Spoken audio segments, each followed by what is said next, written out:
Gyda pawb a chroeso i'r oedfa fwriol, aelodau, ffrindiau ac ymwelwyr. Croeso arbennig hefyd i'r rai sy'n ymuno ni ar-lein.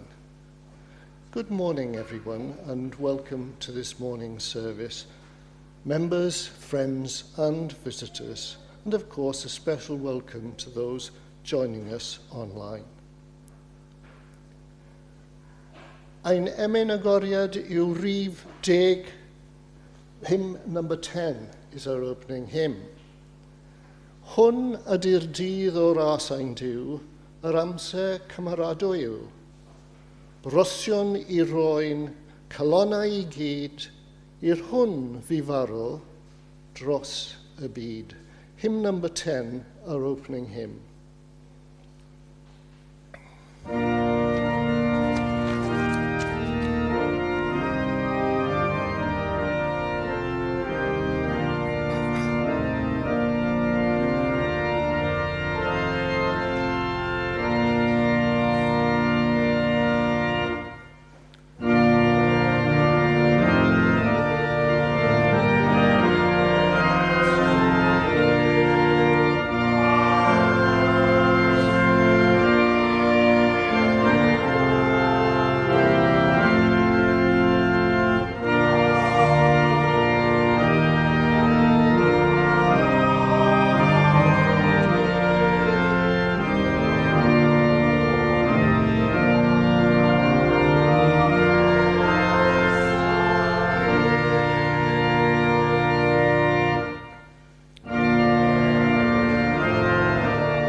I'm going to read from the book of Acts, chapter 10, reading to verse 35.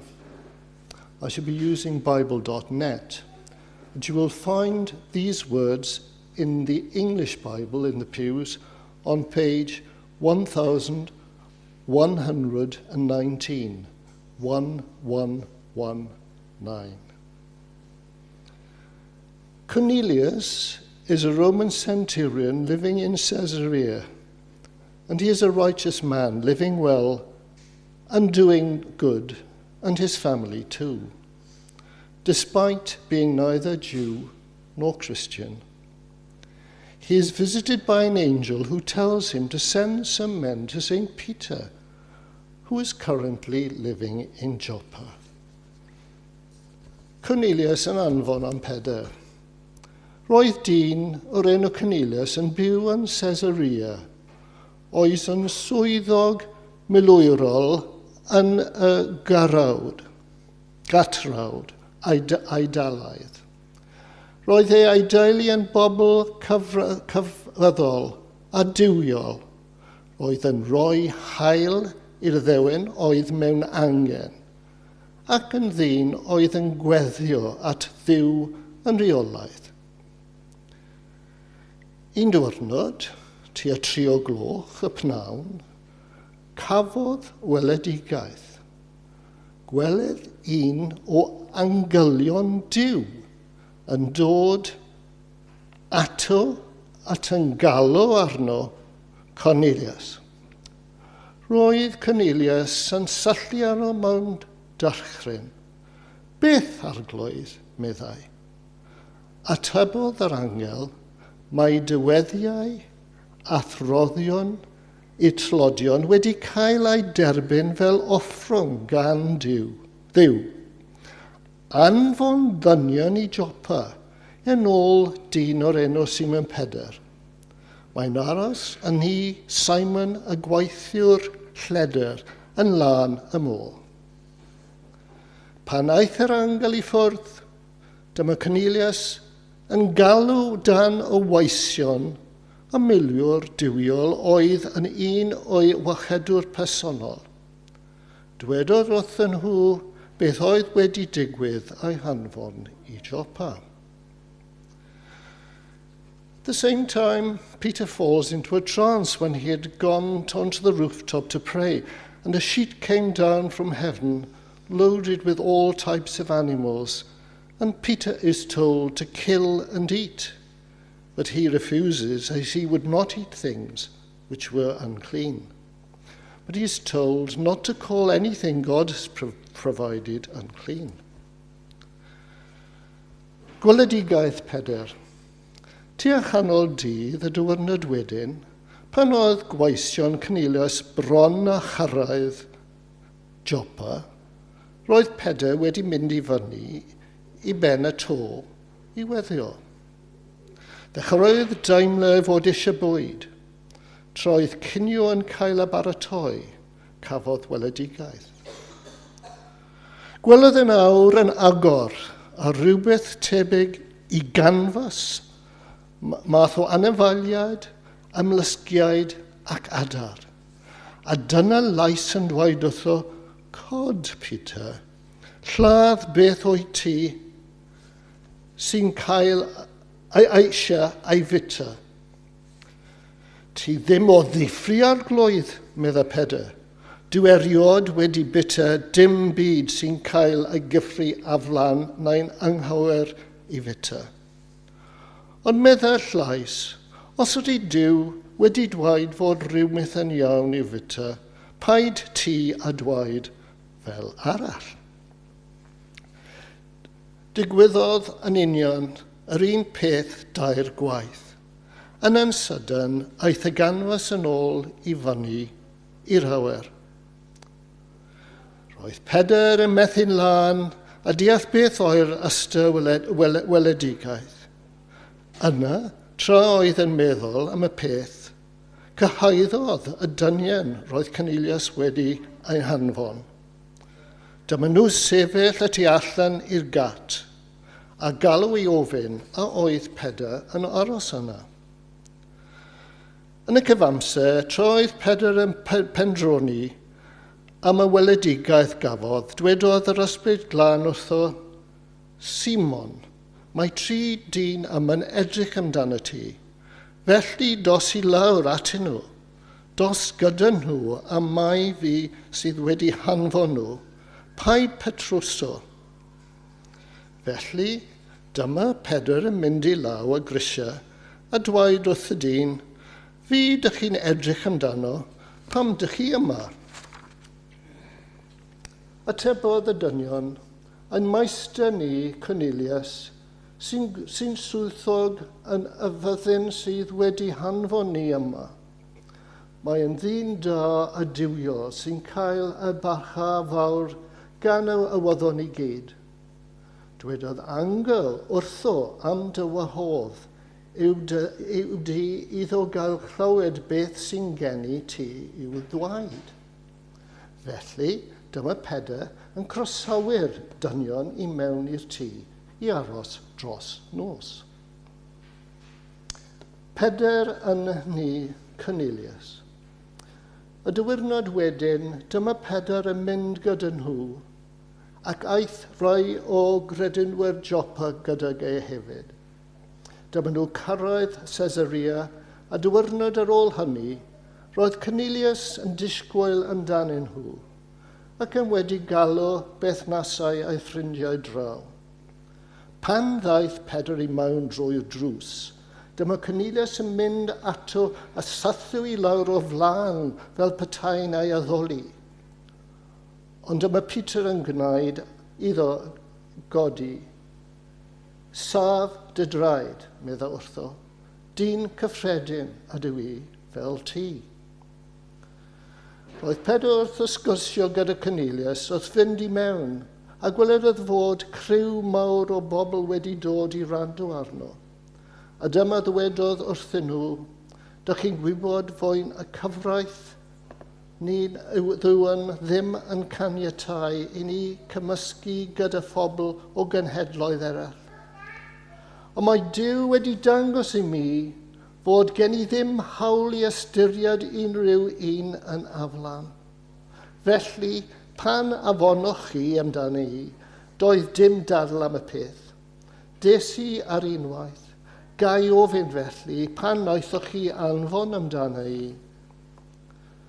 Atabodd Cornelius, bedwar diwrnod yn ôl tuag adeg yma, sef 3 o gloch p'nawn, meddwn ni yn y tŷ yn gweddio. Yn sydyn, roedd dyn yn sefyll o mlaen a'i ddillad a'i ddisglairio llachar.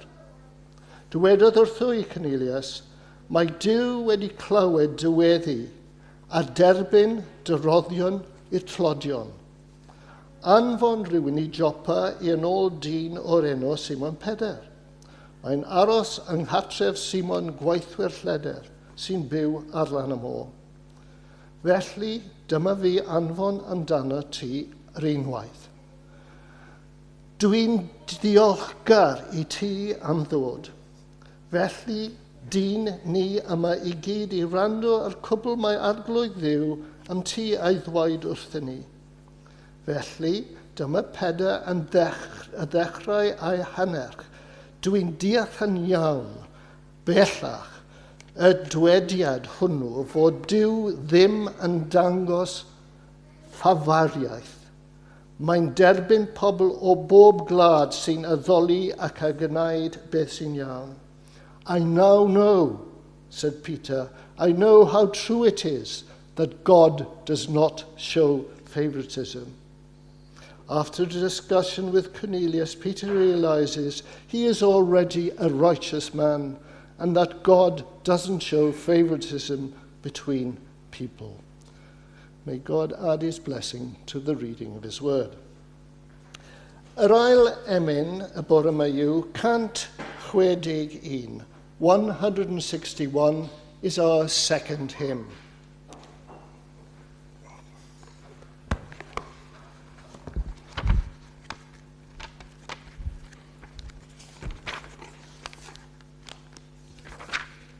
Hymn 161.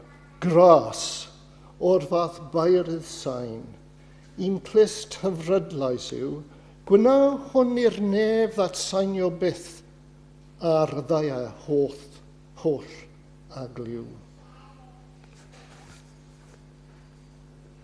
Hymn number 60.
Let us now turn to God in prayer. Gawn ni gydwyddiol.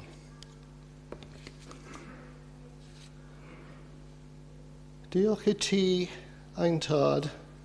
Mae cyfle hwnni ymgynellan unw dy fab I ganu a'i glodydd dallen a'i air a gwneud a'i daesfiadau. Rydyn ni'n dod fel rhan fach o eglwys ar y ddaear ac rydyn ni ymuno a eglwys gyfan at y ddaear a chwmni'r nefoedd uchod wrth a'i gydnabod ti fel diw ofnadwr a ddatgelwyd I Moses, diw cyfiawn a ddatgolwyd trwy proffwydi, diw hardd a ddatgelwyd trwy salmau, a harddwch y ddau a diw gwirionedd a ddatgelir trwy ymdrechion deallasol y byd hynafol a modern, ond yn anad dim fel y datgelod diw cariad I ni trwy ddisgaidiaeth a bywyd a'i mab Iesu Grist. As we come before you, Lord, to give you glory and humbly make our petitions, we come in dread as Adam and Eve cast out of Eden, in awe as Moses who met you at the burning bush. We also come in joy for the delights of the arts, the wonders of philosophy and science, but most of all, we come in that love shown to us by thy Son, Jesus Christ.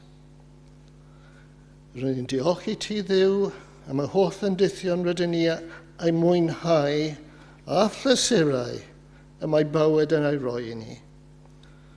Yn cefnogaeth ein teulu a ffrindiau, chysydiaeth rhaid, rydyn ni'n cydnabod Crist fel siampl I ni a'i ddilyn.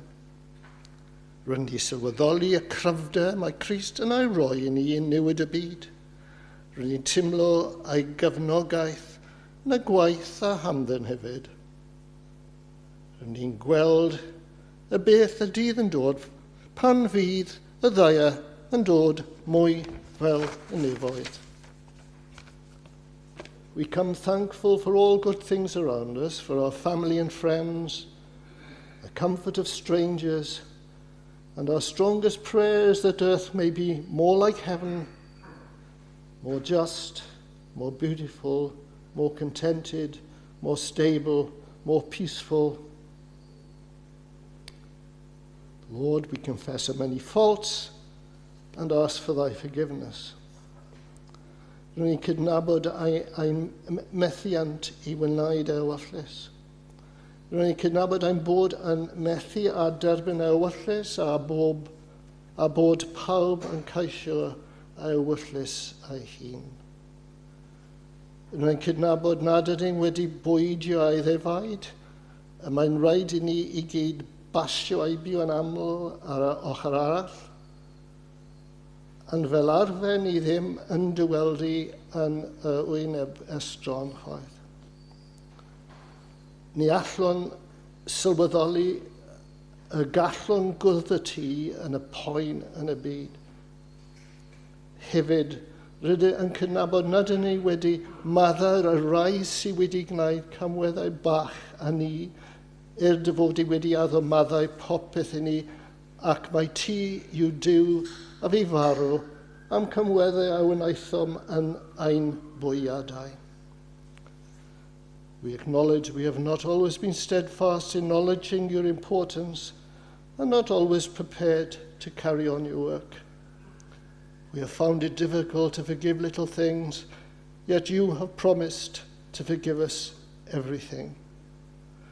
Help us to forgive, as we say in the prayer which will follow, to forgive those that trespass against us, as you will forgive us. Bydded y fflam dy gariad llosgion o'n ni I feirioli pob caledwch ac ymlid bob casineb. Bydded i'th gariad waithio tro mi feithrin llywanydd am ha le byddwn y byddwn. Y llywanydd na all neb dim a'i ddwyn oddi arnom.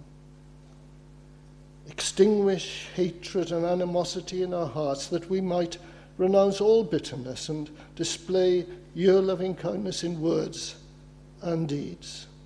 So when we ask our trespasses to be forgiven, make us really mean this when we say those words.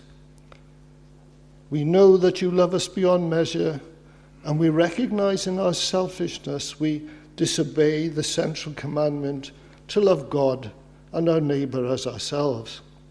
Bring us up short, and always make us think before we act, so we can behave more and more as you would have us do.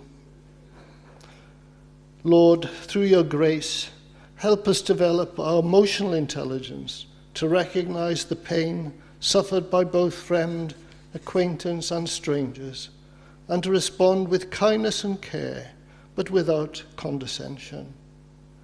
Enable us also to forgive ourselves as Christ has promised to forgive us. Tra'n bod yn meddwl am y poen sydd yn y byd, bydd gyda ni yn ei gwyddiau. Gadewch i ni feddwl am y bobl ymharthau ryfel y byd, y civilian diniwyd a hefyd y milwyr a bob ochr. Gweddion dros y rai sy'n ceisio lleddfu dioddefaint a gwleidyddion a allai helpu i ddatros y peryglon. Bobl yn y Gaza, yn y Sudan, yn y West Bank, arbennig y Khartoum, Syria, Iraq, y Yemen, ac wrth gwrs yn Ukraine ac yn Iran hefyd. Everywhere in the world, Lord, where there are wars, disasters, displacement, ethnic cleansing, refugees, and injustices, we pray for peace and comfort for those suffering. For your Holy Spirit to enter the heart of those in power, those pursuing wars and oppression, that we believe even they are not beyond the powers of remorse and redemption. Gadewch i ni feddwl am y rai o'n teulu dynol sy'n mewn poen, bwyd yn gyfforol, yn emosiynol neu ysbrydol. Awn ni mewn i'w calonau yma bynnag ffyrdd y gallan y lleddfu y dioddefaint yr o'i heddwch iddynt. Arglwydd, helpu ni gydnabod poen y rai o'n gwmpas ac ymateb mewn ffordd sy'n cydnabod ei dioddefaint yn ymateb gyda chydydigrwydd a phyder. Gadewch i ni feddwl am y rai o'r teulu na allant fod yma, y bobl ar y we, y sal, a bregus, byddwch gyda nhw arglwydd, bydd yn wylan a ffôn y cysuro. In praying, Lord, that the comfort of thy rod and staff be extended to all those in troubled areas of the world and to those nearer to us in distress, we remember too our members and friends who are unable to be with us this morning, physically anyway. Our hopes and prayers are with you, especially those who are sick and in hospital. We ask all these things, Lord, in the name of him who taught us his special prayer.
Gwenllian and Paul Jocelyn, and offer our best wishes to them as they celebrate their 51st wedding anniversary today. Unfortunately, there will be no tea or coffee after this service. Many people are away, including those who regularly help. We are sorry for this and hope you'll understand. And now we will take the collection. Diolch yn fawr.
Trydydd emyn yw 700. The third hymn is number 700, the tune 576. The hymn 700. Ti yw hwn sy'n gwrando gweddi, at y ti a dy bob cnawd, llef yr isel ni ddirmygu, clwy o'ch yn aidia'r tlawd, dy drygaredd sy'n cyfleidio'r ddau'r faith. Hymn 700.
Nid es neb y wenallt oll, yn ôl dy farn yn llwyr yn goll, cans cwn yn siŵr mae tad o'i ti a wel bob tro ein gorau ni.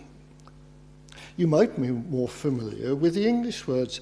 We are not wholly bad or good who live our lives under milk wood, and thou, I know, will be the first to see our best side, not our worst.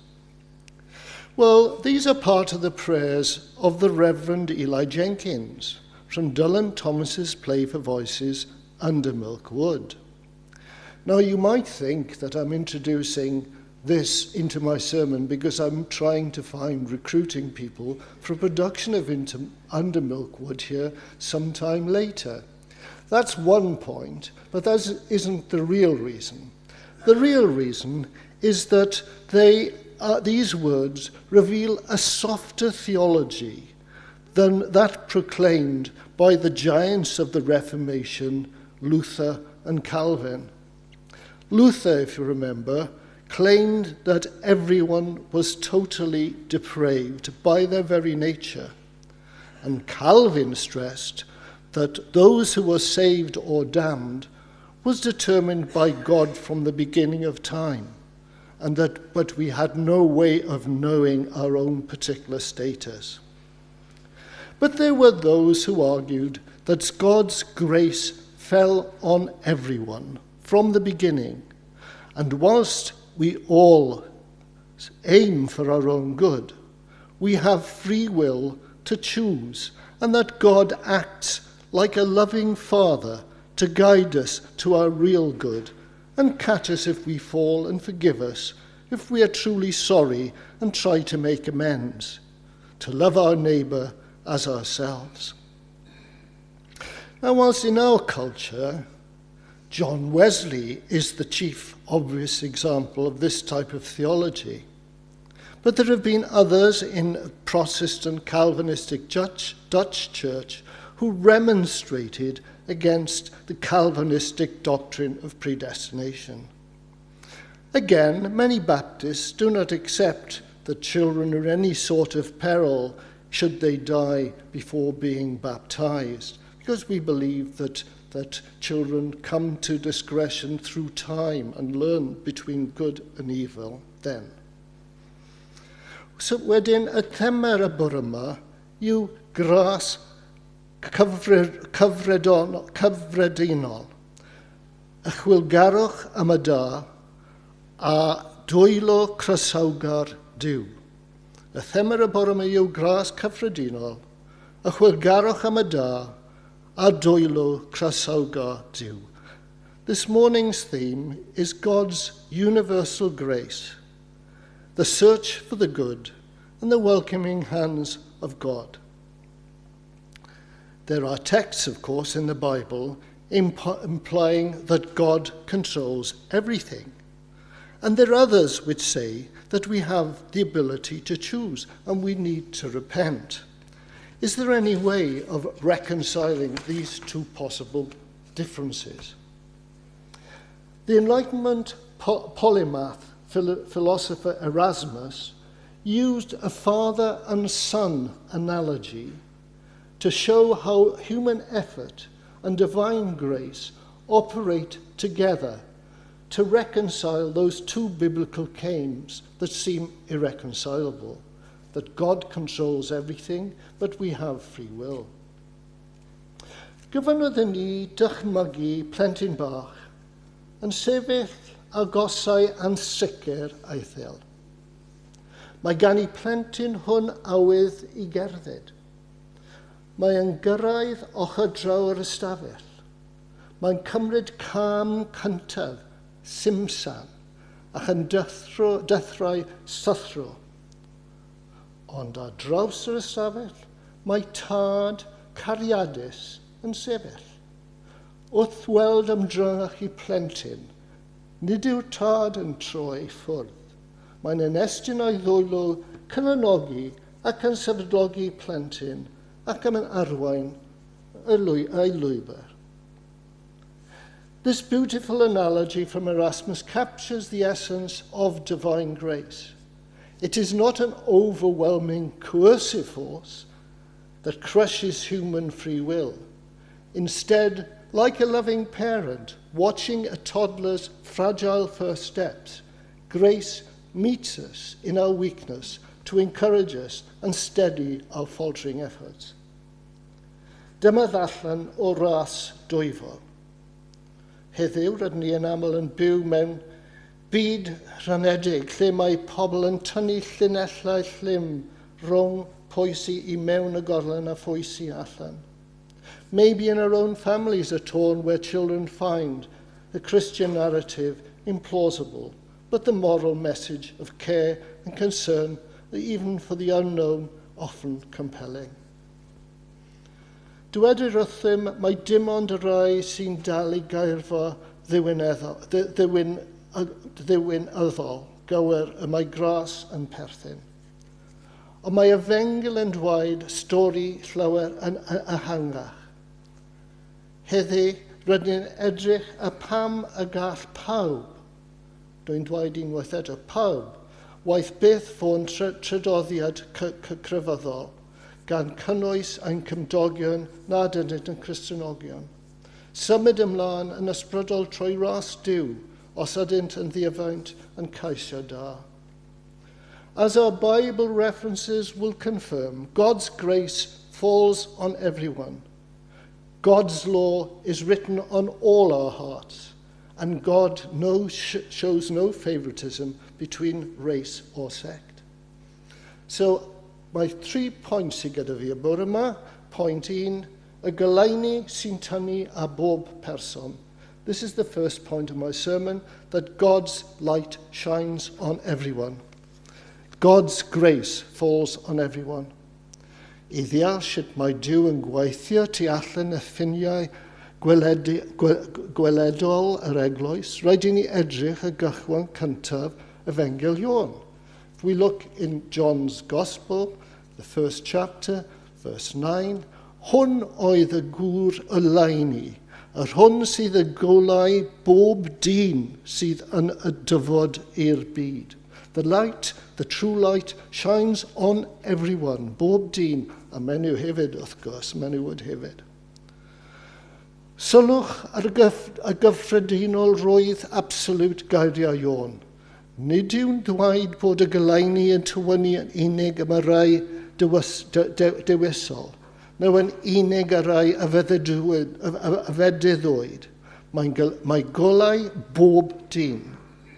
Theologically, we call this prevenient grace, gras ragfainol, hyd yn oed gras paratoiol, the grace that goes before us.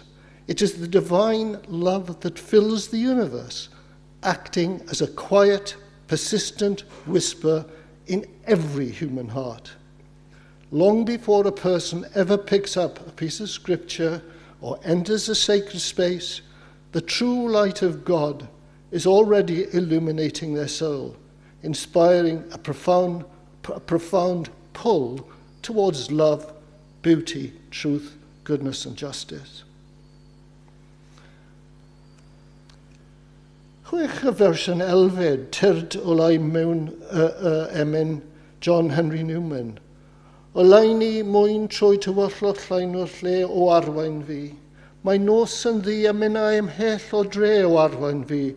Tywasan traed na chaisaf wela dim o perthau draw un calm sy'n digon im. Lead kindly light amid the circling gloom. Lead thou me on. That light which was dimly recognized by Newman as a young boy, but later more he consciously and self-consciously focusing on that divine light. But that divine light is there whether we're focusing on it or not. This inner light is not the preserve of Baptists, not the preserve of Methodists, Roman Catholics, Muslims or Buddhists. Our friendship with Christ hasn't switched out the light to others. Our experience in the world with colleagues and friends, members of our own family, members of other religions of people of no faith confirm that they are often better motivated, more sympathetic and giving than us. Maybe they accept the importance of being there for other people in a deep and profound way, if even they find the Christian narrative difficult to accept. They might explain their consciences and behaviour in other ways, and I have no right to speak for them. It would be presumptuous, but it seems as if God's prescient light is working in their hearts. This God of ours, this God of love, God is love, do cariad you, this wondrous God of love. Pan fydd person nad yw'n Christian yn timlo hiraeth na ddaheuad, dwfn, tuag at y hyn sy'n wrthrychol dda, gyfiawn a phrydferth. Nid ydynt y gweithredu yn dalionedig dynol yn unig. Maent ymateb I goleuni hwn sy'n aethos wedi hau a'i hynaid. My second point is that the law is written in our hearts. Y gyfraith wedi ysgrifennu ar ei calon. The law is written in our hearts. Felly, sut rydw ti yn gwybod beth sydd yn dda? Wel, mae'r Apostle Paul yn mynd i'r afael y hyn yn uniolgychol wrth ysgrifennu am y rai oedd yn byw yn gyfan cwbl tu allan y cyfamod Israel. In his second letter to the Romans, 14 to 15, he says, Oherwydd, pan fydd cenhedloedd, y rai nid oes ganddyn gyfraith, yn gwneud o papur nat y pethau mae gyfraith yn ei gychymyn. Maent yn dangos bod gwaith y gyfraith wedi ei ysgrifennu yn ei calon. Mae Paul yn cydnabod rhywbeth sacred. Mae yn gyfraith naturiol, gyffredinol, wedi gwau I mewn natur ddyniol gan y Creador. Paul recognizes that a universal moral order is written directly on the human heart. And when a non-Christian strives to master their internal character defects and acts with deep compassion or seeks justice, they are actively aligning themselves with God's moral order. They are, if you like, exercising positive liberty to overcome sin, and God surely honours this struggle. Nid oes rhaid iddynt defnyddio gair sancteiddiaeth, ond pan fyddant yn brwydro yn erbyn cynddaredd, cyfoeth na'i hunanoldeb mwyn sylweddoli a ryddid cadarnhaol uchaf. Maent yn camu ymlaen yn ysbrydol. Maent yn darllen y cyfraith yn ysgrifonydd a'i calonau. Mae Duw yn anrheddu'r ymdrech hon. Mae bob cais I ddeall a byw allan a'i ddioni a'i hunan ymateb I ysgodiad dwyfol. And a trydydd point, going back to this morning's reading, nid yw Duw yn dangos blaid garwch. God shows no favouritism.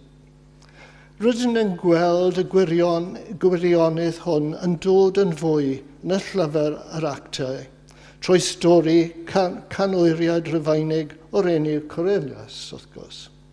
Cyn I Cornelius eriod glawed Efengil Iesu, yr oedd yn ŵr defosiynol a oedd yn ofni Duw, yn rhoi yn hael I rai mewn angen ac yn gwyddio yn gyson. Anfonodd Duw yr Apostle Peter ato a phan gyroddoedd Pedr cafedd ddatgyddiad mawr, that he'd come across a righteous man, even though he was neither Jew nor Christian. Actiau yn yna, Act 10, 34, 35, Actiau 10, 34, 35, yna y gorodd Pedr a'i enw ac y ddywedodd yn wir, yr oedd yn ddeall nad yw Duw yn dangos blaid garwch, ond bob daisebwr ohono a mob cenedl sydd yn gweithrebu cyfiawnder yn dderbynnol ganddo.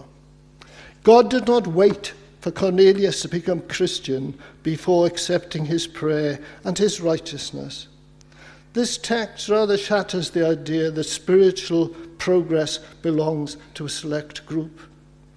God, I would argue, shows no favoritism based on religious labels. It seems if any person, in the honesty of their conscience, seeks after love and battles their own inner demons, God will recognize this.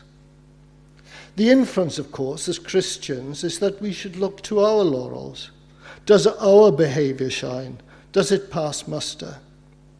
Of course, you do not have to look very far to see how badly so many people, often those in authority in the Christian church, have failed miserably to lead a good life. Paula Venables, chief executive of the Post Office between 2012 to 2019, defended for Jersey aggressively, even though she knew it was making mistakes, investigated and prosecuted innocent postmasters and postmistresses, lied to Parliament and deferred blame. And just to think that Archbishop Welby was supporting her candidature to become Bishop of London. John Smythe, who submitted vulnerable young men in England and South Africa to a regime of abuse. Paul Flowers, a former Co-op bank chairman and Methodist lay preacher, who embezzled from his old friend for foreign holidays and other things beside. I needn't go on to talk about the issues in Ireland over adoption abuses and sexual misconduct, the clergy both there and here. Ond fodus, nid yw yn aros am y label cywir, because the label Christian has lost its moral shine. Os yw Christian yn ostrwydd, yn ei cydwabon yn caisio cariad, yn gweithio y linerau caeth iwad, y cymdaith asol llodi, ac yn broedio yn erbyn ei llywech mewnol a'i hunan, mae'n Duw yn cydnabod ei andrych ohono. Yn olaf, gadewch yn ei feddwl am Dduw eto fel ein tad cyffredinol. Gadewch chi ddychwelyd at gyfalbiaeth Erasmus o ffigur bach bregus. Nid oes angen i'r plentyn ddeall ffisig cerdded I wneud yr ymdrech. Nid oes angen iddo wybod bywgraffiad llawn y tad I estyn a'i ddwylo bach ato. Mae'n plentyn ddim ond yn gwybod ei fod eisiau symud ymlaen. So I'm suggesting that just as the infant does not need to understand the mechanics of walking to stretch out its hands to the Father, a person does not need a complete theological matrix, a catechism, a creed, or a set of fundamental beliefs to reach out for good and reach out for God. If we really understand our own good, we are persuaded by the powers of empathy to connect with the suffering of others and to act. We will be following Christ's instruction to love our God and our neighbour as ourselves. Whenever any human being steps towards love, justice and truth, they're taking their fragile first steps. Yr un modd, pryd, wedyn, y mae unrhyw fod dynol yn cyrraedd tuag at gariad cyfiawn y gwirionedd, maent yn cymryd y camp pregus cantif hwnnw, ac mae y tad nefol, nad yw ei ras gwybod dim ffinnau, ac yn estyn ei ddwlo canologon yw sefydlogi. God's grace extends beyond the walls of human institutions. It shines on all mankind. It is not constrained with the institutional walls foolish men have erected. We are not entirely bad or good who live our lives in East Castle Hood, but thou, O Lord, will be the first to show us grace, to see our best side, not our worst. Ei gogoniant ei enw. Amen.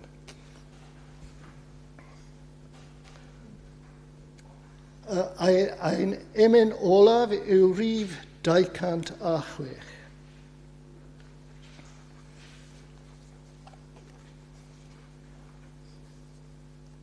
No, 205, sorry. 205.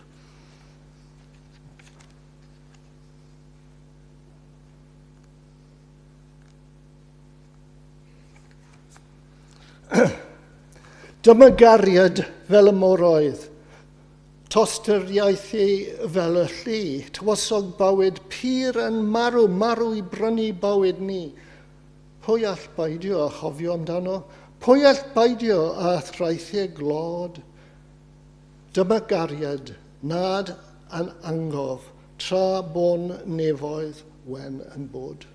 Hymn number 205, 205.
Gras yn harglwydd Iesu Grist a hariad diw, a chymryd yr ysbryd glân a fyddo gyda ni, gyd yn bresennol a thradus teulu diw aros fyth. Amen.